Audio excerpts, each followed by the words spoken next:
धुले नगर निगम द्वारा औरंगजेब पद्धति से संपत्ति कर वसूला जा रहा है। धुले मनपा वसूली के नाम पर ढोल बजाकर धुलेकरों को बदनाम करने की साजिश कर रही है।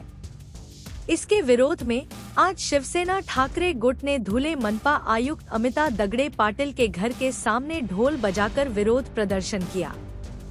इस अवसर पर पूर्व शिवसेना विधायक अशोक धात्रक, पूर्व विधायक शरद पाटिल, जिला प्रमुख अतुल सोनवणे, महानगर प्रमुख धीरज पाटिल, ललित माली, अजय चौधरी सहित बड़ी संख्या में शिवसेना के पदाधिकारी उपस्थित थे।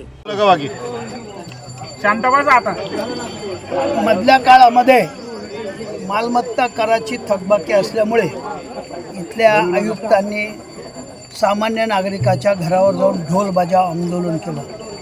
मालमत्ता कराच्या वसुलीचे कायद्याने संविधानामध्ये वेगवेगळे नियम आहेत, वेगवेगळ्या कायदे कानून आहेत।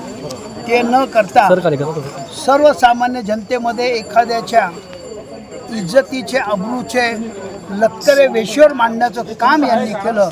आज आम्ही इथे आलेलो आहोत की नागरिकांच्या घामाच्या पैशातून जो कर गोळा होतो त्याची उधळपट्टी आणि त्याच्यात फार मोठ्या प्रमाणावरचा भ्रष्टाचार या आयुक्तांनी व त्यांच्या आशीर्वादाने सर्व अधिकाऱ्यांनी केला आहे। आमची माहिती अशी आहे की काही ठिकाणी बोर न करता, पाण्याच्या विंधन विहिरी बोर न करता साधारणतः 300 कोटी रुपयाचं बिल काढलेलं आहे आणि हे काम न करता काढणारा त्याच्या वसुलीसाठी शिवसेनेची ही सगळे पदाधिकारी, शिवसैनिक, सर्व महिला आघाडी, युवा सेना ही सगळी जनतेला बरोबर घेऊन या ठिकाणी आलेले आहेत आणि ढोल बजाव आंदोलन याच्यातून इशारा आम्ही देत आहोत।